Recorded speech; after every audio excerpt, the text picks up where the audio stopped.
हम लोग कर रहे थे unit 4 electromagnetic induction and alternating current की न्यूमेरिकल प्रॉब्लम्स। लास्ट लेक्चर में मैंने आप लोगों को 18 न्यूमेरिकल्स करा दिए थे। उसके आगे के न्यूमेरिकल कंटिन्यू करते हैं हम लोग। क्वेश्चन स्टार्ट करूंगा उससे पहले कुछ पॉइंट्स आप लोग अपने दिमाग में पहले से बिठा लो। Z equal to the impedance equal to E not upon I not भी होता है, E RMS upon I RMS भी होता है। क्लियर है? ऐसे ही I not equal to Ohm's law है, ये E नॉट बाई Z भी होगा। जब सर्किट में L C R तीनों लगे हो या कोई टू लगे हो, LC या CR कोई भी टू लगे हो, I not equal to E not by XL भी होगा जब सिर्फ इंडक्टर लगाओ। E नॉट बाई XC भी होगा जब सिर्फ कैपेसिटर लगाओ। E नॉट बाई R भी हो सकता है जब सिर्फ रजिस्टर लगाओ। अगर तीनों लगे या कोई टू लगे तो E not by Z। Z कैसे निकालते हैं? Under root XL minus XC का whole square plus R square से, या ऊपर ये लिखा है जो। ऐसे ही अगर यहाँ I नॉट है तो यहाँ E नॉट आया है। अगर I RMS होता तो I RMS equal to E RMS by Z भी हो सकता है, E RMS बाई XL भी हो सकता है, E RMS बाई XC भी हो सकता है, या E RMS बाई R भी हो सकता है। सर ऐसा क्यों? E नॉट और E RMS सेम ही क्यों? सेम नहीं है। E नॉट आपको पता है E RMS का फार्मूला क्या होता था? क्लियर है? तो जो अगर यहां I RMS है तो यहां E RMS होंगे, अगर यहां I नॉट है तो यहां I नॉट होगा। तो ध्यान रखना है इस चीज को। नंबर 1, नंबर 2, रेजोनेंस पे XL इक्वल टू XC हो या Z इक्वल टू R हो या पावर फैक्टर 1 हो, इसका मतलब किसकी बात हो रही है? रेजोनेंस की बात हो रही है। और दूसरा पॉइंट, थर्ड पॉइंट एक और मैं बार बार बता रहा हूं, किसी भी न्यूमेरिकल में अगर लिखा हो कि सर्किट में पास होने वाली करंट, सोलो I RMS की बात हो रही है। सर्किट में कितना EMF अप्लाई हुआ, सोच लो E RMS की बात हो रही है। सर्किट में जो भी करंट या जो भी वोल्टेज होगा वो कौन सा होगा? वो I RMS या E RMS। अगर बोले करंट एम्पलीट्यूड मतलब करंट की maximum value, voltage amplitude voltage की मैक्सिमम वैल्यू, तो किसकी बात हो रही है? I नॉट या E नॉट। डन। अब स्पीड से करते हैं फर्स्ट क्वेश्चन, स्पीड से करते लो। वैल्यू ऑफ करंट हमें निकालनी है किससे? इंडक्टेंस। तुरंत समझ गए? सर्किट में क्या लगा हुआ है? इंडक्टर, जिसकी इंडक्टेंस कितनी है? 2 हेनरी। क्लियर है? और खास बात, एसी सोर्स ऑफ 150 वोल्ट। तुरंत समझ गए भैया, 150 वोल्ट। इसका मतलब ई आरएमएस की वैल्यू कितनी है? 150 वोल्ट। और ये क्या दिया हमें? न्यू मतलब फ्रीक्वेंसी। डन। बिल्कुल सिंपल क्वेश्चन। आपको पता है कि I RMS equal to E RMS upon XL. XL क्यों? इंडक्टर है सर्किट में, एक्सएल की वैल्यू 2 पाई न्यू एल आपको पता है। सारी वैल्यू पुट कर दी, आंसर निकल आया।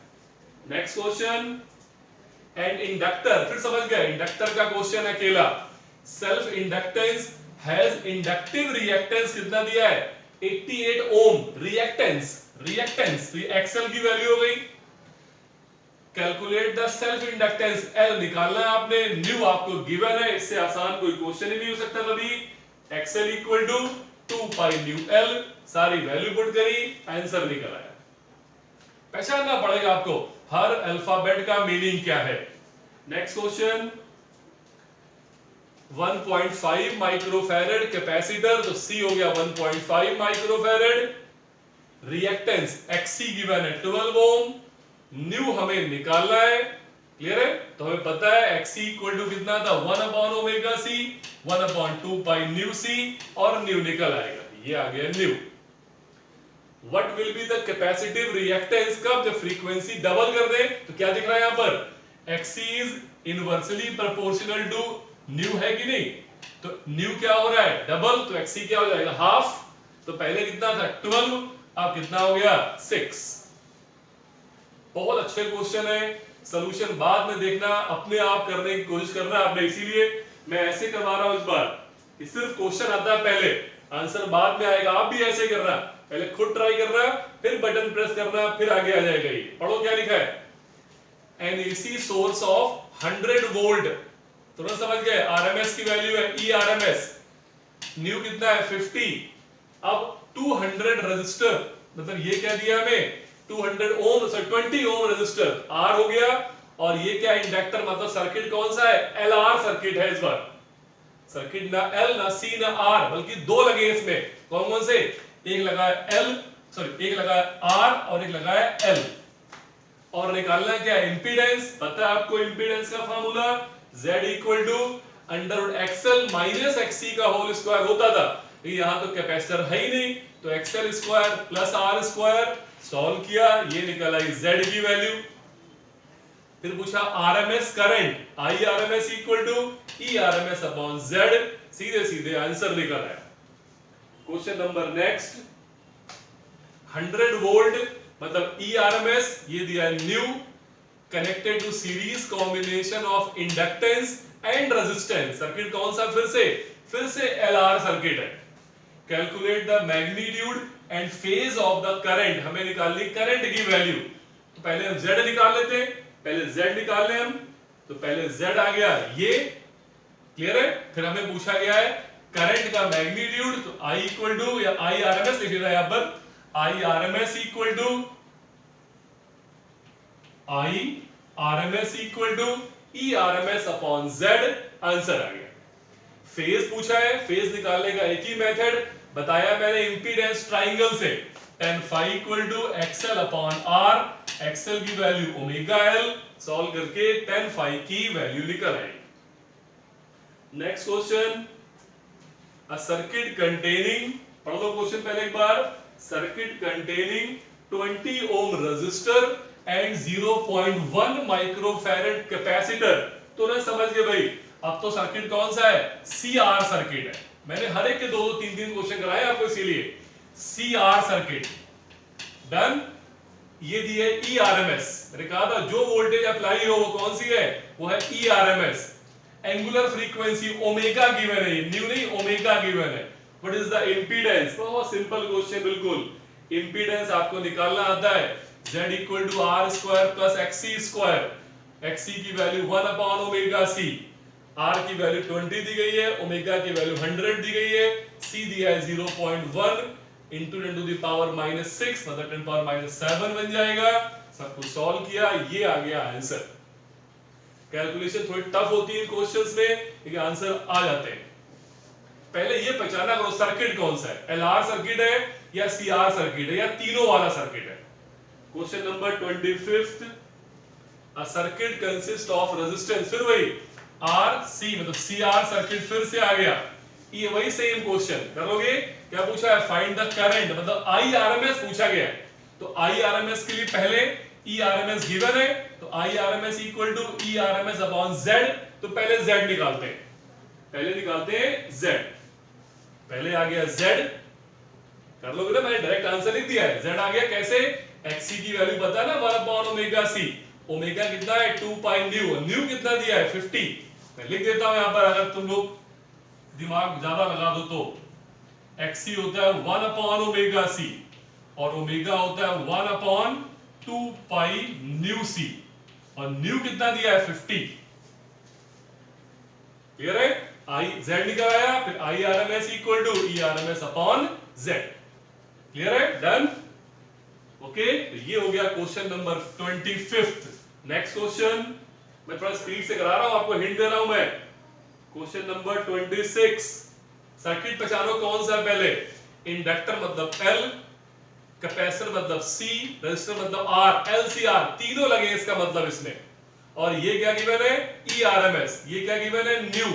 अरे बिल्कुल सिंपल है, पहले निकालो इंपीडेंस, इंपीडेंस का फार्मूला पता है आपको, under root XL minus XC का whole square plus R square, impedance निकल आएगा। फिर पूछा current, IRMS equal to ERMS upon Z। अगर मेरे सारे न्यूमेरिकल आप लोग मन से कर लेते हो, मन से बोल रहा हूं, फॉर्मेलिटी नहीं, मन से कर लेते हो, आपको कोई प्रॉब्लम कभी नहीं आएगी। और बिलीव करो इतने न्यूमेरिकल तो हम नॉर्मल रेगुलर क्लास में भी नहीं करते, इतने इस बार में करा रहा हूं। डन, क्लियर है, सॉल्व कर लोगे अब, एक्सएल की वैल्यू पढ़ो निकाल लोगे कैसे, ओमेगा एल से XC की वैल्यू से सॉल्व करके आंसर निकालोगे। 27th question, a resistor of 12 ओम, फिर R सी एल तीनों लगे। फिर से एक बार एलसीआर सर्किट है, सेम क्वेश्चन मैंने कराने की जरूरत नहीं है, आप अपने आप कर सकते हो। करंट पूछी गई है और फेज एंगल। करंट कैसे, पहले Z निकालो, पहले Z निकालो, Z निकल आएगा, फिर करंट निकल आएगी, फिर पूछा है फेज एंगल, तो tan phi equal to XL minus XC upon R। मुझे लगता है कोई टफ क्वेश्चन है ये। Question number 28, register of 5 ohm, फिर से RLC, फिर वही सेम क्वेश्चन है, अपने आप करने में इसमें और भी आसान है। सिर्फ क्या पूछा गया है, सिर्फ इंपीडेंस पूछा गया है। तो Z equal to under root XL minus XC का होल स्क्वायर, अंडर रूट पूरा प्लस R स्क्वायर। कर लोगे solve, XL 2 pi nu L से निकाल लोगे, XC 1 upon 2 pi nu C से निकाल लोगे। C की वैल्यू दी गई 5 बाई पाई, तो ये पाई पाई क्या है कैंसिल, पूरी पूरी वैल्यू निकल आएगी। और खास बात यहां तो XL XC दोनों बराबर ही आ रहे हैं, तो ये कट गया पूरा। Z इक्वल टू किसके आ गया, R, और R कितना दिया था 50। ऐसे क्वेश्चन एमसीक्यू बहुत पूछे जाते हैं। डन। 29 के क्वेश्चन 29, फिर सर्किट वही LCR, फिर वही E नॉट, यहां पर E नॉट गिवन है कितना 30, तो हम सारा क्वेश्चन E नॉट के टर्म में करेंगे। E नॉट दिया 30, क्लियर है। क्या क्या पूछा है, फाइंड द इंपीडेंस, पहले इंपीडेंस निकाल लेते हैं, पहले हम लोग निकाल लेते हैं Z की वैल्यू। क्लियर, ध्यान सुनो सब लोग, पहले निकालते हैं हम लोग Z की वैल्यू निकाल लेते हैं, वही सेम XL माइनस XC का whole square plus R square से।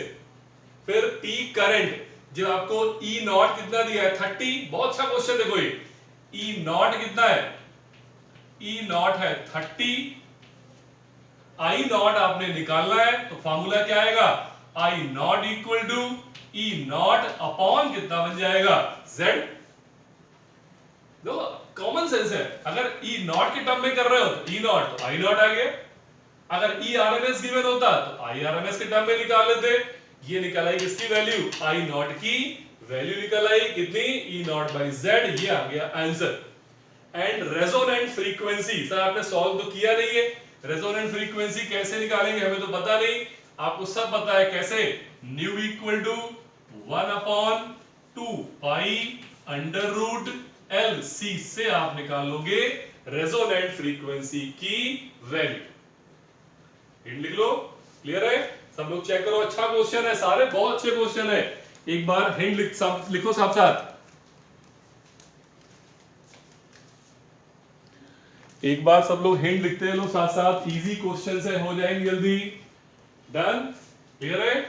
नेक्स्ट क्वेश्चन देखते हैं हम लोग क्या है। क्वेश्चन नंबर 30, सर्किट पहचानो पहले कौन सा है, 12 ओम रेजिस्टर, एक इंडक्टर, सर्किट कौन सा है, इंडक्टर मतलब L मतलब R, LR सर्किट है ये। E RMS कितना दिया है 130, frequency new, calculate the alternating current in the circuit and the potential difference across the resistance and across the inductance. मतलब यहां पर हमें कैलकुलेट द ऑल्टरनेटिंग करंट, पहले हमें I RMS निकालना है, फिर हमें निकालना है VR और निकालना है VL। ठीक है, आसान क्वेश्चन देखना। सबसे पहले तो एक काम करते हैं, Z निकाल लिया, Z निकल आया। अब first part I RMS equal to E RMS upon Z, तो I RMS की वैल्यू निकल आई।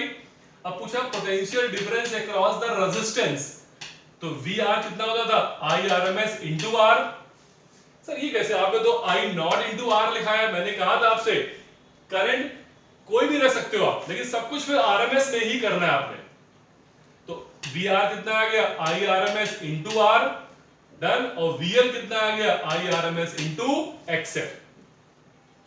क्लियर मेरी बात। सर इसको I नॉट के टर्म में करो, कर सकते हो बिल्कुल। तो यहां से पहले तुम्हें I नॉट निकालना पड़ेगा, आंसर सेम आएंगे, चाहे I नॉट इंटू R करो चाहे I RMS इंटू R करो, कोई फर्क नहीं पड़ता है। क्लियर है, लेकिन आपको फिर I नॉट निकालना पड़ेगा, इसलिए जब हम I RMS निकाल ही चुके हम, तो पूरा क्वेश्चन I RMS के टर्म में कर देते।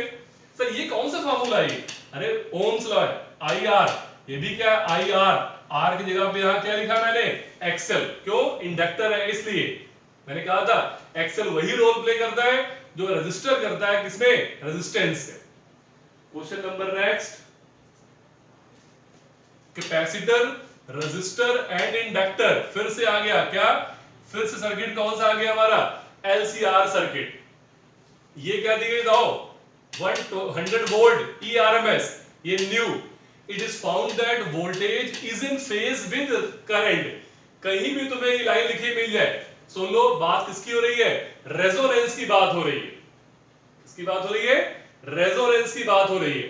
पूछा गया है calculate the capacitance of capacitor and impedance. तो रेजोनेंस में आपको पता है Z इक्वल टू कितना होता था, R। बहुत अच्छा क्वेश्चन है ये, क्लियर है। क्वेश्चन किसका, ये इंपीडेंस किसको, क्वेश्चन किसका, रेजोनेंस का। सर कैसे पता रेजोनेंस का क्वेश्चन है, रेजोनेंस को पहचानने के 4 मेथड। नंबर 1 फाई कितना आएगा, 0 degree. Number 2 Z equal to किसके होगा, R। नंबर 3 पावर फैक्टर कितना होगा, 1। नंबर 4 XL इक्वल टू किसके होगा, XC के। ये सारे किसके क्वेश्चन है, रेजोनेंस की कंडीशन थी। तो यहां फाई कितना दिया हुआ है, 0 डिग्री, क्लियर है। तो XL equal to XC, resonance में फ्रीक्वेंसी का फार्मूला पता था आपको, वैल्यू पुट करके C की वैल्यू निकाल ली। फिर पूछा इंपीडेंस, इंपीडेंस में XL इक्वल टू XC है, तो Z इक्वल टू किसके आएगा, R के। R कितना 5, तो आंसर कितना आएगा 5, क्योंकि यहाँ XL और XC क्या है, दोनों सेम है। कैसे पता लगा सेम है, बिकॉज वोल्टेज और करंट दोनों सेम फेज में, इसलिए हो रहा है रेजोनेंस। ये सारे क्वेश्चन रेजोनेंस के आएंगे। 32 पढ़ो दो question. AC source of frequency 50 hertz, new 50 दिया है, इंडक्टर लगा हुआ है, डन, क्लियर है।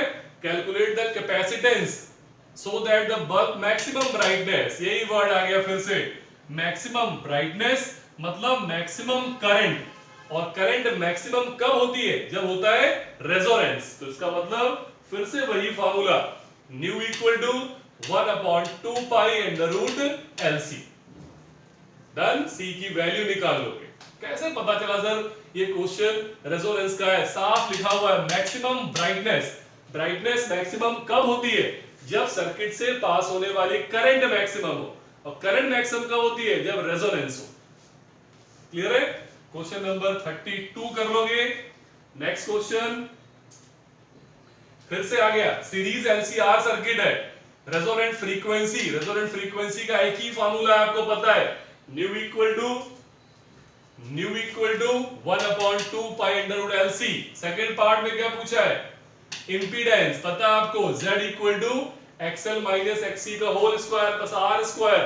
यहां पर XL इक्वल टू XC से कैसे पता चला, यहां XL इक्वल टू XC है, इतना बड़ा बड़ा लिखा हुआ है यहां पर, एट रेजोनेंट, इतना बड़ा लिखा है एट रेजोनेंट। रेजोनेंट मतलब XL equal to XC, Z आ गया। फिर क्या पूछा है, एम्पलीट्यूड करंट का, I not equal to E not by Z। फिर पूछा है पोटेंशियल ड्रॉप अक्रॉस L मतलब VL, VL कितना रख दोगे, I नॉट इंटू XL से भी कर सकते हो, और IRMS इंटू XL से भी कर सकते हो, जिससे मर्जी हो उससे करो। न्यूमेरिकल स्कूल में या फिर MCQ में ज्यादातर रेजोनेंस के ज्यादा आते हैं, क्योंकि कैलकुलेशन कम होती है उसमें। 34 क्लियर है। अब यहां E दिया है और I दिया है, पूछा है इंपीडेंस निकालो। E नॉट की वैल्यू कितनी है, 110, I नॉट की वैल्यू कितनी है, 5। तो सीधे सीधे पहले तो यही निकल आया अपना, पहले तो Z equal to E not upon I not, सीधा आंसर आ गया Z का।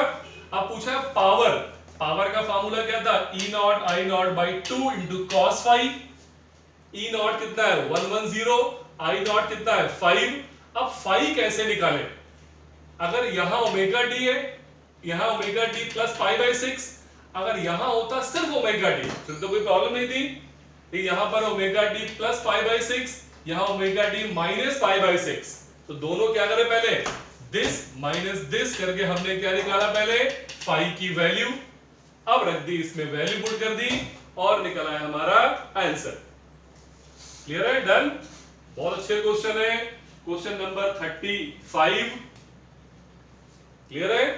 एक बार चेक करो 35 क्वेश्चन पढ़ो सब लोग, है क्या, पहले स्पीड से देखो सब लोग, 35 क्वेश्चन है क्या।